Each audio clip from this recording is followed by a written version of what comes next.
You know, it's interesting. I think there are two battles being fought. Mamta Di versus the BJP and Prashant Kishore versus Amit Shah. No. He's too big for me to be fighting.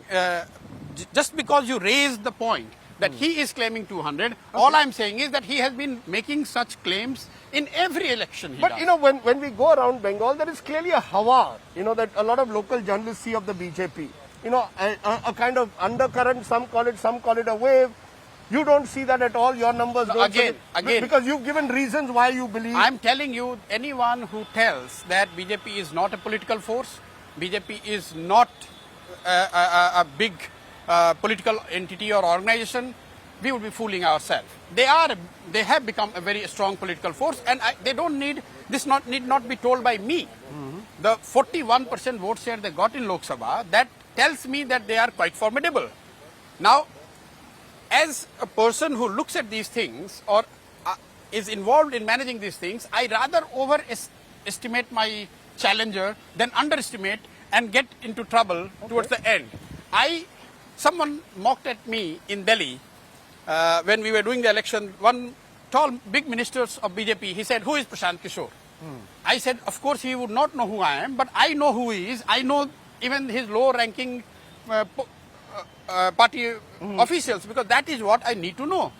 Okay. If Mr. Modi's popularity is 40%, in my estimate, I would rather say that let's assume that his popularity goes further up. If he goes to 50% or 60%, what happens? If still I am able to win or not. So, as a matter of strategy, prudence and professionalism, I would never underestimate the challenger, whoever I am facing. If you want to say that I'm underconfident or I'm hyping it up because the other person, okay with that? I'm absolutely okay. Okay, so you want to keep the expectations low in a way. It's not about keeping expectations low. It is about being aware of the strengths and the weaknesses of who you are facing. Let's come to those strengths and weaknesses. Hindu versus Muslim, which you have admitted there is polarization. Yes. You have been quoted, I think, in the past of saying that Trinamool needs a majority of the minority and a minority of the majority. Whether you said that on record, I don't know, but this is often attributed to you that Prashant Kishore's strategy for Bengal is to win a majority of the minority, that's a 30% Muslim vote, and a minority of the majority, which is a 70% vote. This is a 70-30 election. Well, I do not necessarily cut into 70-30, but anyone who is taking on BJP at the India level, since they have got 40% vote, you have to look at the 60% who is not voting for BJP and look at the components of that 60% and see where you can strike the best and the easiest.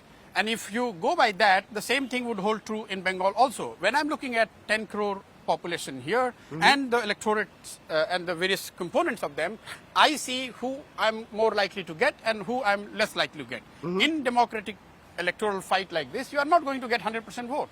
So of course you will target it more towards the segment where you think you are going to get more vote.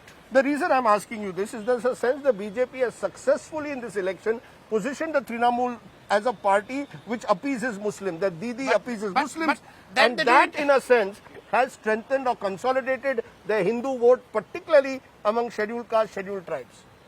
Well, you have seen this, you have covered them long enough to know they do this in every election. It's not that they're doing it for the first time in Bengal. So one has to, when you are trying to face BJP, you have to assume there's no point in complaining after the result that, oh, polarization ho gaya.